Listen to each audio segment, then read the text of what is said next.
Hello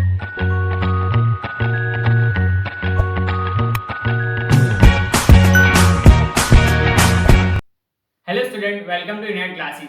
तो आज हम स्टार्ट करेंगे चैप्टर नंबर 3 अकाउंटेंसी। तो क्लास 11 का चैप्टर नंबर 3 अकाउंटेंसी क्या है? Recording of transaction. तो रिकॉर्डिंग ऑफ ट्रांजैक्शन में हम सबसे पहला टॉपिक कौन सा पढ़ेंगे?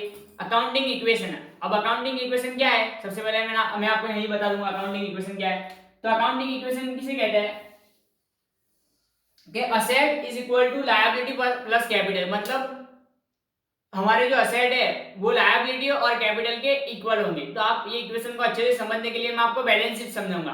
आपके लिए बैलेंस शीट भी नई चीज होगी। ये बैलेंस शीट आप आखिरी में पढ़ोगे, बट मैं आपको इंट्रोडक्शन दे रहा हूँ कि बैलेंस शीट सिंपली कैसे होती है। तो बैलेंस शीट क्या होती है? इधर लायबिलिटीज लिखते हैं और इधर असेट्स लिखते हैं। तो यहाँ हमको क्या बताना है? Liabilities plus capital is equal to asset. तो हम लायबिलिटी साइड से असेट भी कैपिटल भी लिखते हैं। मैंने आपको बेसिक अकाउंटिंग टर्म में पढ़ाया था कि असेट कैपिटल किसे कहते हैं, लायबिलिटी किसे कहते हैं और असेट किसे कहते हैं। तो असेट लायबिलिटी सबका मतलब मैंने आपको समझाया था, तो ये मेरे को फिर से नहीं समझाना पड़ेगा। मतलब ये कैपिटल क्या है? Owner's fund. तो जो ओनर लाया वो 3 लाख बिजनेस में लेके आया। अब बिजनेस में ये ओनर 3 लाख लाया तो उसने कुछ ना कुछ खरीदा होगा या तो कहीं ना कहीं एक्सपेंस किया होगा। तो उसने समझो for example plant and machinery 3 lakh की खरीदी। फिर भी क्या हुआ, उसको और भी फंड्स की ज्यादा जरूरत पड़ी, तो उसने क्या किया? लॉन्ग टर्म लायबिलिटी करी। Long term liability 1,50,000। तो 1,50,000 से 50,000 का फर्नीचर लाया और 5,000 क्रेडिट पे लाया। तो ये 1,50,000 और 1 लाख क्या है? बिजनेस चलाने के लिए। तो ये क्या है? देखो यहाँ 4,55,000 एंड यहाँ भी क्या है? 4,55,000। मतलब क्या हुआ? Capital plus liability is equal to क्या हुआ? असेट। मतलब क्या? Asset is equal to liabilities plus capital. मतलब अकाउंटिंग किसमें किसे कहेंगे कि asset is equal to capital liability plus capital होना चाहिए। अब इसके कुछ रूल्स है, तो वो रूल्स भी मैं आपको बता रहा हूँ कौन कौन से हैं। नंबर 1 क्या है? Every transaction had two effect. मतलब every transaction had two effect. अब क्या है? कैपिटल लाया तो कितना लाया? 3 लाख। तो उसको सबसे पहले हमने कैश में ऐड किया होगा, कैश में 3 लाख ऐड किया होगा। फिर वो कैश में ऐड करने के बाद कुछ ना कुछ खरीदा होगा, तो कैश में से उतना माइनस करके उतनी असेट इंक्रीज की होगी। ठीक है, every transaction has two effect. मतलब कोई भी हमारा ट्रांजैक्शंस का 2 इफेक्ट होंगे तभी हमारी इक्वेशन में सही होगा। फिर सेकंड क्या है? Every expense will be deducted from capital. मतलब अकाउंटिंग इक्वेशन में हम क्या करेंगे? एक्सपेंस को इसमें कैपिटल में से माइनस करेंगे। और every income will be added to capital. मतलब कैपिटल में हम उसको ऐड करेंगे। मैं आपको फॉर्मेट बताऊंगा तो आपको अच्छे से पता चल जाएगा। फिर क्या है? Equation should be always be match. Equation should be always be match. मतलब क्या होनी चाहिए? ये इक्वेशन हमेशा मैच होनी चाहिए। मतलब हर एक ट्रांजैक्शन के बाद इक्वेशन मैच होनी चाहिए। तो अकाउंटिंग इक्वेशन में क्या है? सिंपल आपको इतना याद रखना है, अकाउंटिंग इक्वेशन याद रखनी है और इसके ये 3 रूल अच्छे से याद रखने हैं। तो आपको अकाउंटिंग इक्वेशन में कभी भी आपकी गलती नहीं होगी। तो मैं आपको अभी फॉर्मेट भी बता दूंगा, फॉर्मेट कैसा है वो भी बता रहा हूँ, तो आपको ये अच्छे से पता चल जाएगा अकाउंटिंग इक्वेशन किसे कहते हैं।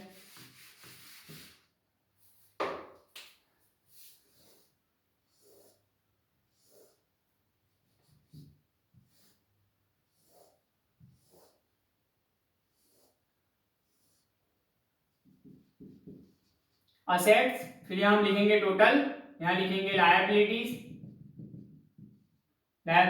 और यहाँ लिखेंगे हम कैपिटल, सॉरी यहाँ लिखेंगे हम कैपिटल और यहाँ लिखेंगे फिर से टोटल।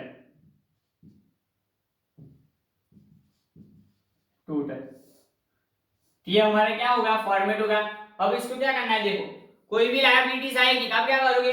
लायबिलिटीज के अंदर कॉलम करके फॉर एग्जांपल लायबिलिटी ए, फिर लायबिलिटी बी और सी।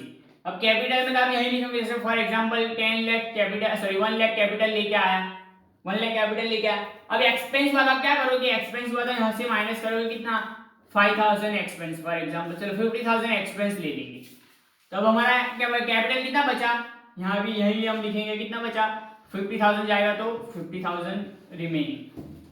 ठीक है, वो कोई भी एक्सपेंस होगा हम उसको क्या करेंगे? उसको हम कैपिटल में डिडक्ट करेंगे। याद रखना, कैपिटल में डिडक्ट करेंगे।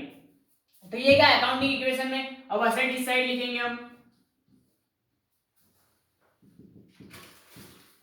अब देखो, अब मैं एक एग्जांपल लेके आपको बता रहा हूं। फॉर एग्जांपल देखो, every transaction had two effect. अब एवरी ट्रांजैक्शन हैड क्या टू इफेक्ट, तो अब एवरी ट्रांजैक्शन टू इफेक्ट मैं आपको बताऊंगा कैसे होगा। Every transaction two effect, for example क्या है, ओनर ब्रिंग कैपिटल, ओनर कितना कैपिटल आया 3 लाख, हमने एग्जांपल लिया था, तो ओनर 3 लाख कैपिटल आया, कितना 3 लाख, तो ये 3 लाख कैपिटल लाया तो उससे हमारा क्या होगा, कैश आएगा, तो लायबिलिटी साइड हम सॉरी कैपिटल में हम 3 लाख इंक्लूड करेंगे और यहाँ पर क्या करेंगे, यहाँ कैश लिखेंगे और यहाँ पे 3 लाख करेंगे, तो हमारा टोटल देख लो, दोनों साइड का क्या हो जाएगा, इक्वल हो जाएगा, दोनों साइड का टोटल इक्वल हो जाएगा, दोनों साइड का टोटल इक्वल हो रहा है देखो।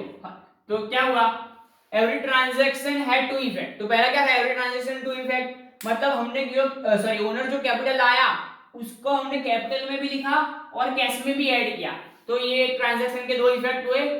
फिर क्या, every expense will be deducted, ये वाला मैं आपको फिर से बता रहा हूं, पहले ये वाला थर्ड वाला पॉइंट भी यहीं क्लियर हो जा रहा है, कौन सा, equation should be match, equation should be always match, यहां 3 लाख हो रहा है।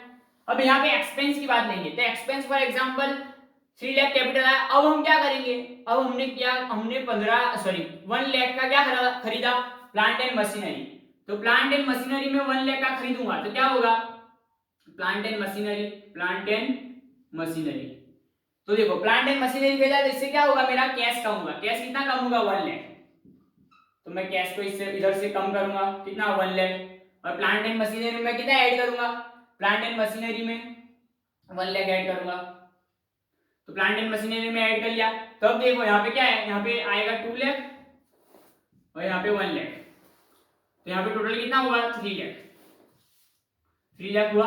अब यहाँ पे कुछ भी यहाँ पे चेंज नहीं हुआ क्योंकि ये एक्सपेंस नहीं है, ये क्या था, हमने एक्सपेंडिचर किया, जो एक्सपेंडिचर किस पे किया, प्लांट एंड मशीनरी पे, तो प्लांट एंड मशीनरी में ऐड किया, तो यहाँ पे हमारा 3 लाख आ चुका, एक ट्रांजैक्शन। अब फॉर एग्जांपल समझो कि डेप्रिसिएशन लगा, डेप्रिसिएशन में आपको बताया था कि क्या होता है, असेट की वैल्यू कम हो जाएगी तो हम क्या कहेंगे, डेप्रिसिएशन कहेंगे, तो असेट की वैल्यू कम होगी, तो फॉर एग्जांपल समझो प्लांट एंड मशीनरी थी, उसकी वैल्यू 10% से कम हो गई 1 साल खत्म होने के बाद, तो 10,000 से क्या हुआ, ये कम हुआ प्लांट एंड मशीनरी, और हमारा कैपिटल भी क्या होगा 10,000 से डिडक्ट होगा, सॉरी यहाँ नहीं लिखेंगे, यहाँ लिखेंगे 10,000 से डिडक्ट होगा, तो 10,000 से डिडक्ट होगा तो कितना रहेगा हमारे यहाँ पे 2,90,000, और इधर कितना, देखो यहाँ पे 90,000 और यहाँ पे 2 लाख, तो यहाँ पे रहा कितना 2,90,000, तो ये क्या है, every expense will be deducted from capital, the every expense will be deducted from capital and every income will be added to capital, for example every income will be added to capital, तो ऐसा एक example ले ले कि क्या किया, net profit earn किया, profit कमाया, तो प्रॉफिट क्या करेंगे हम, प्रॉफिट अर्न किया, तो समझो 10,000 प्रॉफिट अर्न किया, तो 10,000 प्रॉफिट अर्न किया, इससे क्या हुआ, हमारा कैपिटल बढ़ेगा,